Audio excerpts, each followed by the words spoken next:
at the organizational meeting, we appointed a president pro tem, and we appointed John Francis to that position. And I'd like to take a recommendation to replace John as president pro tem. Mr. President, Yes. I'd like to name Tammy Woods to that position. Second. And moved and seconded. All in favor, say aye. Aye. Okay, so Tammy's now the president pro tem. Thank you, that was awful quick. Oh, sorry. Did you have a speech? The train just went You might have a section. the train just went through the station. I see that. Okay, and when we have an opening in council, committee meetings are, committee assignments for chairs are assigned by seniority. And John had seniority along with Janice, and he picked to have the community relations and employee relations. So anyone want to change committee assignments? Can we do that tonight? Can Jay do mine tonight? Huh? Did you get my email? You want? So Tammy would like to change. Tammy would like to be the chair of replace John on that committee. And you have the committee assignments in front of you. He had employee and community relations. So that opens up Tammy's slot on utilities. Anybody else in order of seniority want to change their committee assignment? No. You'd be next. No one wants utilities, water and sewer? Trying to share the love here, that's all. Okay, that means whoever's going to be appointed on Wednesday night to replace John, and they are going to have a meeting with the Republican Party Central Committee from that ward, and when that person comes on, they will automatically be assigned to utilities. We may not want to let them know that before they apply for the apply to be on council. President, I have a question. Yes. Does this change any of the ranking or the other members at all because of this change? Or do we have to iron that out? Tammy, you want to keep on your other assignments, or you want to change those too? Oh, I think for simplicity's sake, I'll stay where I am. And does that mean he would just replace John in all the slots? Yes, he would move. He would move to utilities, and he would replace John, and he would be the ranking chair of streets and public buildings, and he would be on. He would also be a member of the committee for Parks and Lands and Planning and Zoning. Oh, for simplicity's sake, let's Yeah. just do that. Okay. Thank you. Okay. So you have that, Todd? I didn't get, I missed one part. Tammy Woods obviously is pro tem and obviously is chair of community relations, and she remains chair of utilities? No. The new person would be chair. Gotcha. And the new person will take, we're going to switch and John for those two, but Tammy will keep all of her other committee assignments, and the new person will keep all of John's committee assignments other than chair. Okay. All right? Will she remain chair of the Utilities Commission tonight then? Yes. All right, thank you. All right. This will take place when the Republican Committee has assigned a new person to City Council. We do have one person running for City Council from that ward unopposed, and that may be the person, but it's up to the committee to make that decision on Wednesday night. Okay, we're going to adjourn my committee meeting. We're going to now move to Parks and Lands of Mrs. Keener to discuss community gardens. Mrs. Keener. Thank you, Mr. President. We have two individuals here to speak on behalf of United Way, who has created some partnerships around this project, and I'm going to let them come up and speak, and then we can ask a few questions.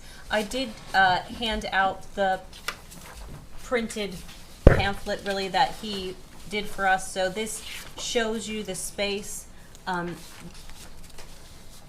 Mr. Zick, would you mind putting up the just Google Maps? I think that will help council and those watching be able to locate where this is at.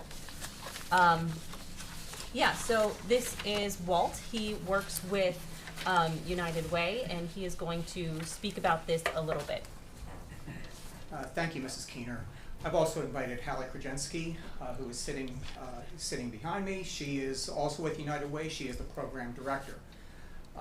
I'm Walt Lewis, and I have a prepared statement, which I'd like to read, and I also have extra copies of it if you're welcome to it.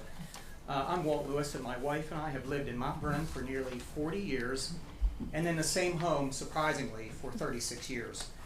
We appreciate our home, neighbors, and how the Mount Vernon community works together to make our community the best that it can be. I'm seeking approval from the City Council to accept a lease agreement with AEP for the right-of-way property located at 1009 East Vine Street so that the land can be used as a community garden. The back of our property faces this lot. To provide background for my decision to ask, when AEP constructed its high transmission poles, they took the house that had been there, constructed the pole, and maintained the property since then. At that time, probably 8 years or so ago, I thought it would be a suitable location for a personal further. My neighbor reminded me that after construction had just finished, I had told him of my idea even back then. So it's been on my mind. Jump forward to today. In United Way, I become trustees of our community.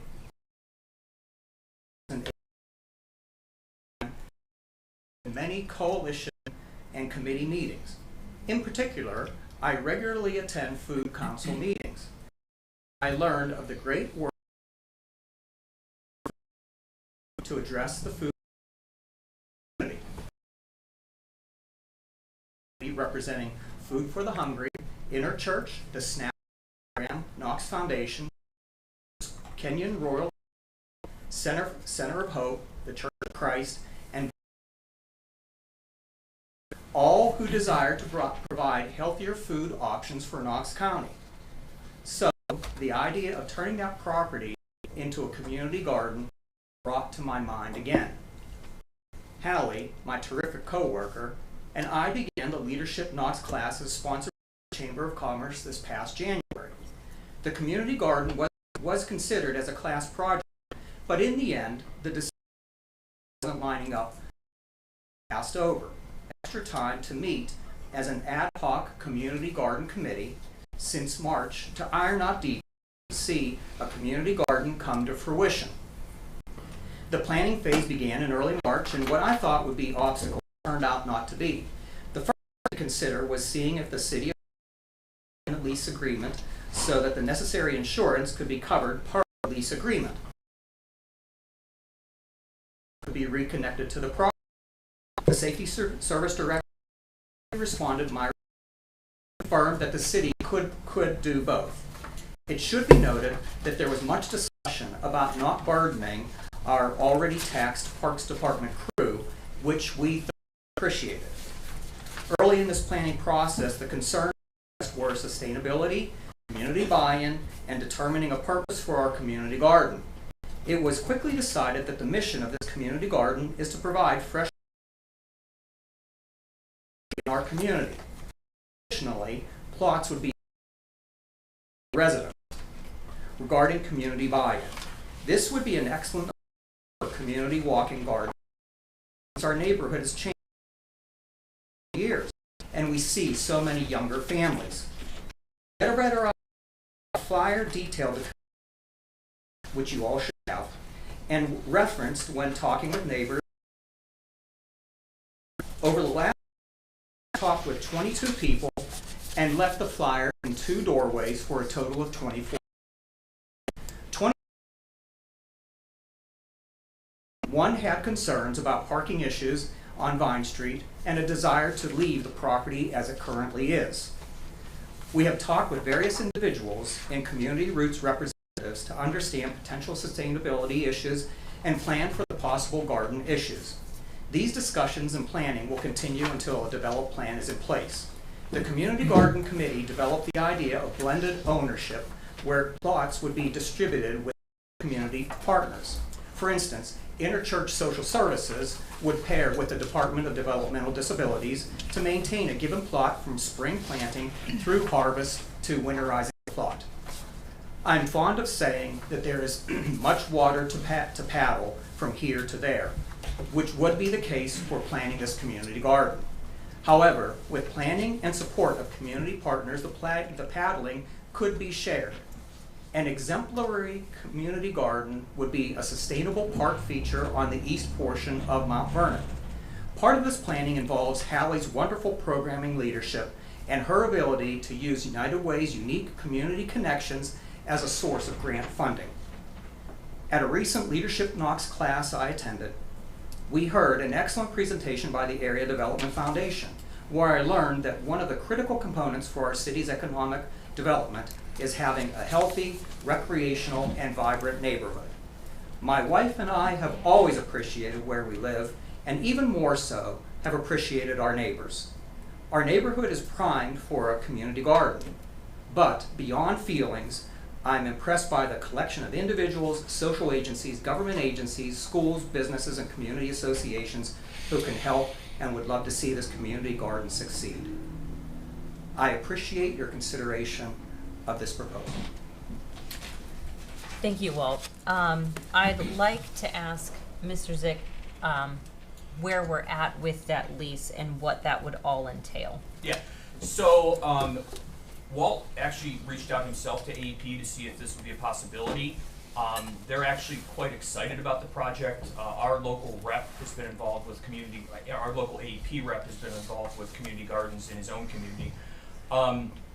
We received the lease. Mr. Bourne reviewed it. He did ask for a couple changes, pretty minor.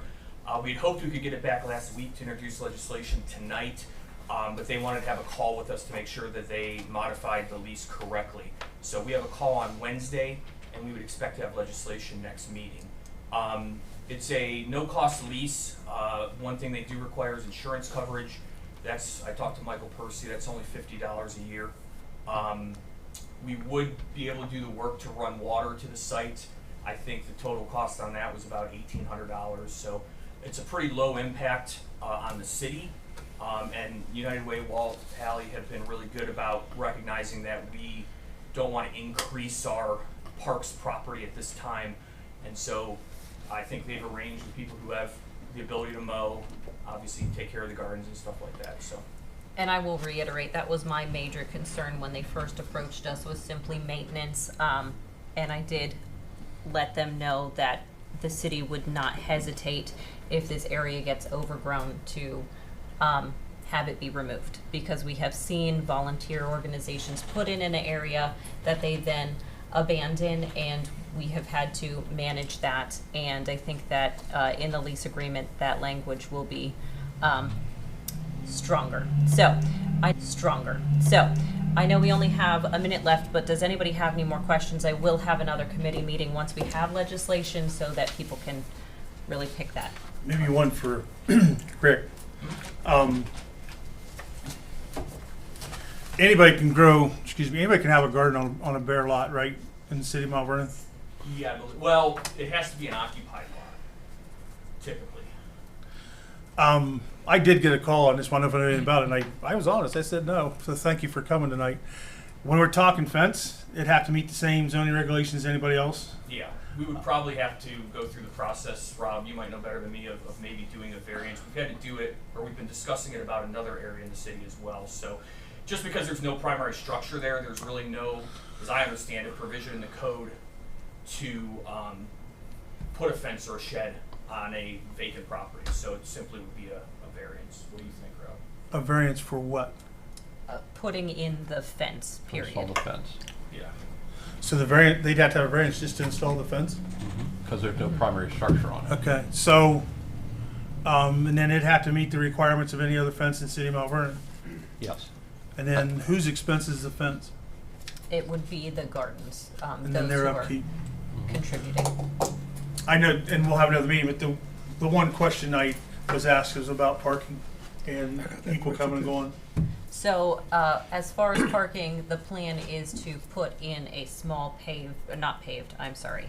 take that back, gravelled area coming off of East Vine Street within that space. But the whole point of this community garden would be that the people who are gardening there would be walking there. So we've even talked about partnering with the school, and those students would walk there. So the goal is not to bring more car traffic down here, but rather simply to support the neighborhood that's already present. And one last question. This would be next year, I assume, since we're already growing this year? Thank you. And may I say, regarding the parking, I actually, after I heard that concern, if you look at the little plan I have there, which is not set in stone, I shifted the parking to off of the Lawn Avenue Okay, area. I'm sorry. I It's haven't okay. seen that It's update. fine, just a clarification, just it's, because I had heard that too, yes. So when we have zoning issues, we usually ask the neighbors and so forth that abut this. When you talked to about 20-some people, were they neighbors in this neighborhood? You and your neighbors in this neighborhood that you talked to? Yes, immediately surrounding the property, I just fanned out from there. And all the neighbors, except for there's a red house there, I had to leave that fire in there. But I did talk to all the neighbors surrounding, and then fanned out just a little bit from there too, yes. Yeah. Did that have information, have your number on it? It did, and it had Okay, Howard's thank you. information as well, yes. Thank you so much for coming today. Thank you, council, and thank you, Mr. President. Thank you. I am done. We're adjourning that committee meeting. We're going to move now to the next meeting, which is fire and place of Mr. Mahan to discuss the fire department quarterly report. Yes, sir. Thank you, Mr. President. We've got the chief here, and Chief has said, drove out of work the other day and saw the ladder truck at the MVNU chapel with some squads and had a moment, but then realized that the fellas and ladies were out there training. So Yeah, that was that's- good to see. Yeah, tis the season there, and once the schools are vacant, we can get in there and train a little bit more. But yeah, it is quite a shock. You see all that. I think Mr. Francis, when he was on there, when we were all trained in the river, it was kind of like, what's going on down there? So yeah, a lot of training going on. So good evening, council. Give you a kind of quarterly update. I'll kind of go through my standard format here. First touch on personnel. Right now we're fully staffed. We have no vacancies. Of our 5 new employees, 3 are counting towards our staffing levels. 2 will count here towards the middle of July. 2 of them actually were on our part-time force, so they were able to count relatively quick. And then one of them had a very strong fire and EMS background, so all he needed was his minimum hours of training before he counted towards manpower. But we're almost up fully staffed on our manpower hours there. 2 of our employees just completed medic school and received their state certification, so they're in their medic kind of probation. They got 9 shifts. They got to do medic probation training on back to the medic, but 2 of them have received that. 2 of our lieutenants, they just recently completed the rescue tech training. That's about Mr. Zick went through it, but 6 week. Yeah, it's about once a month there. It's quite a long program, but they become their technical level in about 5 aspects of training. So it's a big time training for them. We do have 2 people off on injury leave. One of them had shoulder surgery and one of them had a broken ankle. The one with the broken ankle, he's going to be back here real soon to full duty. So we are down a couple people just because of light duty, but no vacancies in positions. Our part-time employees, we've got about 10 or 12 active employees. What's kind of cool, one of our part-time employees, she's going to be leaving us here on July 1st. She's joining a wildland firefighting unit out west. So we wish her the best and hope she returns safely. But she just got out of paramedic school, and she's eager to, when she returns, to join back with our force there. I want to thank council for approving the pay raises for our part-time employees. That's going to help keep our current employees, and definitely when it comes to recruiting new. So thank you for that. And then for the part-time employees, we added another one of our Kenyan volunteer students. She completed firefighter 2, and she transitioned over to our part-time employee status. So we actually have 2 of those students now that have kind of converted over into our part-time staff. So, and they're working out great. As far as training goes, crews have been working hard training up our new employees. As I already said, 'tis the season when it's nice out. We're able to get out and play a lot more. with our toys and draft water over to Foundation Park. You'll see us over there spraying a lot of water. We've had a couple houses on Sandusky Street that we've been doing a lot of training in, and then we're starting to do a lot of training out to MVDC. The Ryan Hall is going to be coming down here, so what a building to do all kinds of training in there. And then obviously in our colleges and universities there, we've been out on campus doing a lot of walkthroughs and trainings as well there. As far as emergency incidents, this year to date, we're at 2,772 emergency incidents. 87% EMS, 13% is fire. Of that 2,772, the city counts for 2,090 of those incidents, and then Clinton Township is the next highest township behind us with the emergency incidents there. Well, if you compare this to exact time last year, we're down about 150 runs or so from last year, but we haven't really kind of had one of those major storms that accounts for about 60, 70 runs. So yeah, but hopefully we avoided one there kind of maybe last night. As far as our FEMA grants that we had, the MagnaGrip vehicle exhaust system is up and running and working great. So that's completed. And then our hose nozzle and appliance part of that grant is we've awarded that, and then we're working on getting that stuff ordered and coming in, and Mr. Scott has that on agenda tonight. And then I obviously talked about our Safer Grant personnel. They're already on station and working. For College Township, Station 2, obviously the school is on summer break, so the calls on campus are way down. I think as of today, I think we didn't have any EMS calls, but still have some fire alarms here and there. But the EMS calls are way down. However, that doesn't mean that they're not busy out there. They do handle a lot of additional calls into the city and the surrounding townships. And Mr. Hilliard kind of wanted to give an update on the bedrooms out there. Of course, you can still see through them out there, but the construction on the bedrooms are still Privacy not complete. wasn't real good in those. No, it's a little rough. But the holdup has really kind of been the state, not the township, not us or anything like that. It's the state. Matter of fact, I'll kind of quote with the email. It says, "Thank you for your email. Currently, it appears that your project is apparently number 18 in the queue." Whatever that quite means. "We apologize for the delays. We're unfortunately backlogged due to the high number of vacancies over the past year." So that's the response I kind of got back. So is this, did we have permits to get started, or are these permits that we had to get after we got started? Yeah, you kind of get started, and then you send them in, and then the state wants you to do something, and then you got to get reference, kind of like recommendations not to do it, and then you kind of keep going back and forth, and that's kind of what's been happening, kind of going back and forth. I'm telling you, it's a challenge. Building actually bedrooms in a garage is a challenge. There's certain things that you got to do that they're wanting done.